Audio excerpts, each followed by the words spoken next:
Hello there.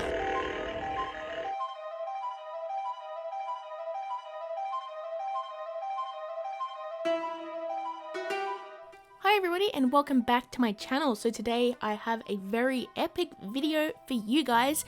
I'm actually going to be drawing Star Wars characters as super cool medieval characters. I really like the idea of taking something from pop culture and taking it out of its normal genre and putting it into a new universe with a different genre and just experiment and see what things kind of happen. I'm going to be sketching and inking this digitally, and then after that I'm going to be printing it out onto a piece of A3 paper, so a nice big artwork, and colouring it with my Copic markers. So this video is actually a collaboration with one of my good friends, Parasol Mushroom Art. She has been a long time supporter on this channel. She's been around for many years. I think maybe around the time that I had 100 subscribers.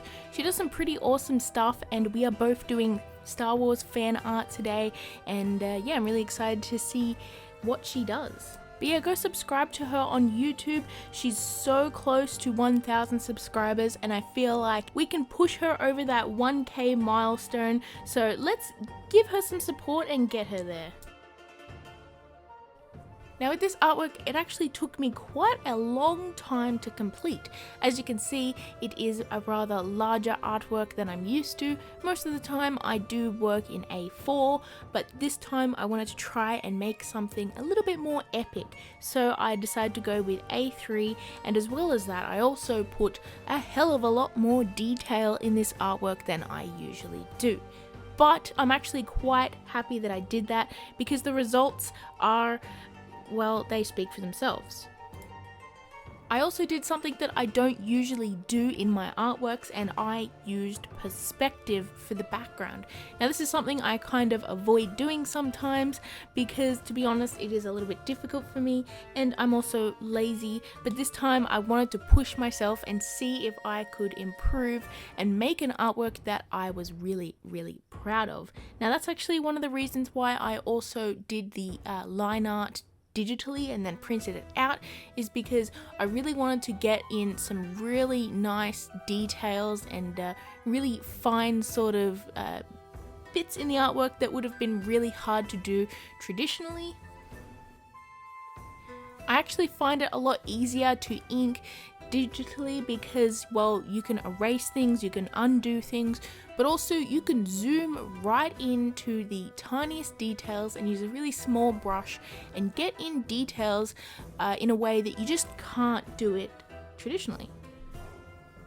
This is my sort of way of working smarter, not harder, because I want to obviously make it easier for myself, but the way that I did this, I ended up with something that was way higher quality than, say, doing it all traditionally. But that doesn't mean that this line art was easy to do per se. It actually took me a lot longer than my usual artworks because of just the sheer amount of detail in this, but I had a lot of fun.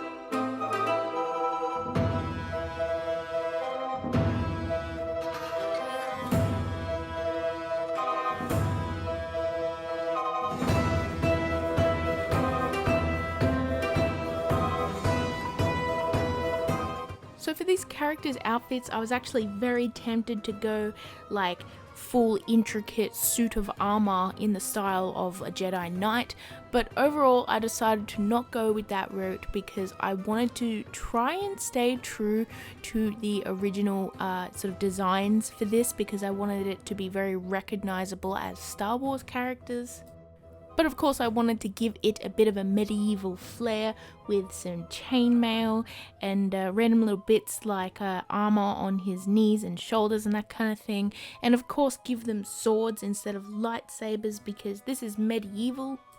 So if you didn't know already, this is the scene at the end of Revenge of the Sith where Anakin and Obi-Wan have this epic battle, and I love this scene. It's probably my favorite scene in all of Star Wars, and you're lying if it's not your favorite scene as well. Now, as you can see, I've positioned these characters quite strategically in their areas on the scene. As example, Obi-Wan is up there on a pile of rubble because he has the high ground, and Anakin's sort of lower down and he's ready to jump and attack him, and Obi-Wan's gonna epically chop his legs off, and then Anakin's gonna burn to almost death. Spoiler warning, but it's kind of your fault if you haven't seen the movie by now, so yeah.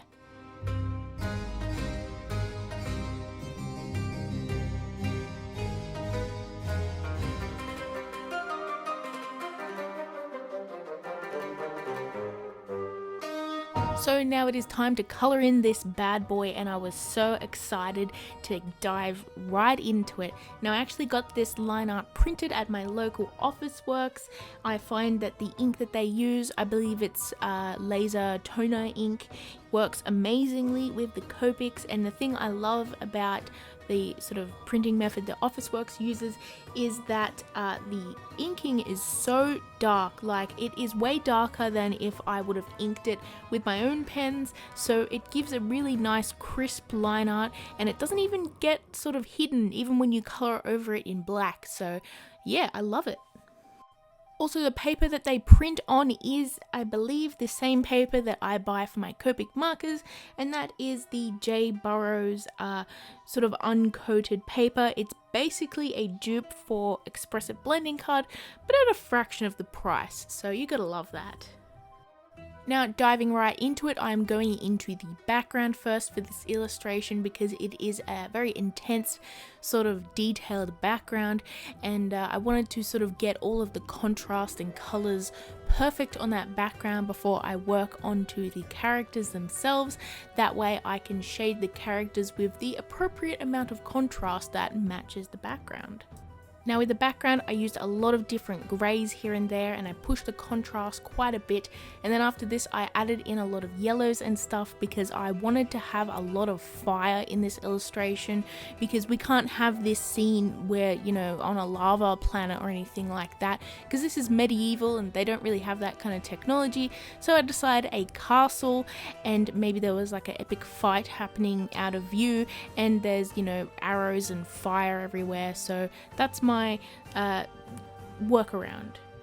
But yeah, I had a lot of fun rendering all of that destruction.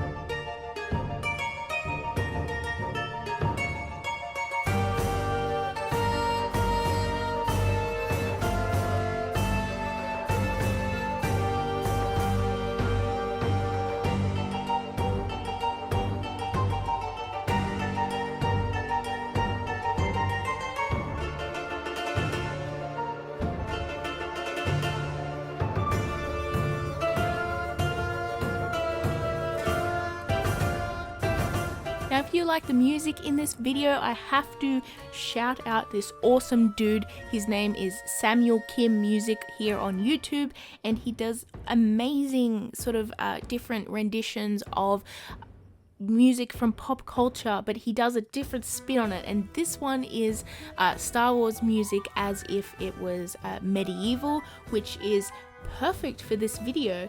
It may have inspired this video.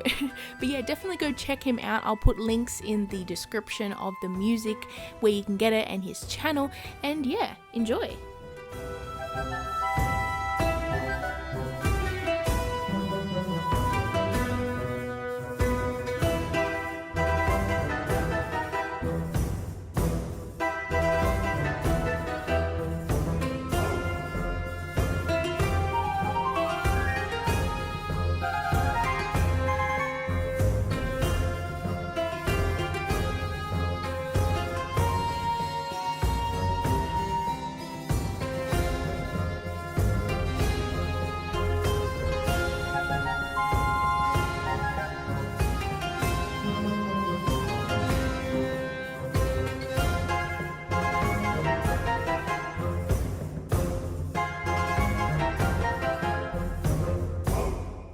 Now we're getting close to the completion of this artwork. There's a lot of detail added now, and I really love all of that fire and different effects that I got with the Copic markers. They are amazing. And as you can see, I've done a bright red sky because I wanted it to hint to the same feel of the scene from the movie. And I don't know why you would have a bright red sky in medieval. Maybe it's a sunset, or perhaps there's just a lot of fire around and it's causing that red hue. I don't know, but I'm gonna say it looks pretty awesome. Now for the colors of these two characters' outfits, I kept it mostly the same because, as I said before, I wanted it to look like the characters with a medieval hint to it, obviously. Now with these swords, I still wanted to give the same sort of look as the lightsabers, so of course I added a blue hint to the swords themselves. I don't know why metal swords would have a blue hue to them, especially during a scene where there is fire and a lot of warm colors and destruction. Usually the swords would maybe reflect yellow, but I'm gonna say that these are special swords, and yeah, they're blue. I wanted it to look cool, okay? Just ignore the science behind it, and yeah, it looks cool. Now with Anakin's outfit, I actually used a special black color. This is a slightly warm black, and I really love this color because it worked really well for Anakin's outfit, and it also worked really well with the warm grays that I added onto the chainmail parts of his outfit. Now to finish off this artwork, I wanted to add just a little bit more contrast and a little bit more pop and draw your eye to that awesome rubble that I drew earlier. And to do that, I'm using my white gel pen. This is amazing. It just adds a nice crispness to all of the details that I added in earlier. And I have to say, this is when my artwork really felt like it was complete. Once I added that white sort of highlights all over the different pieces of rubble, it just pushed those details in an area where I was very, very happy with them, and it's quite satisfying to see.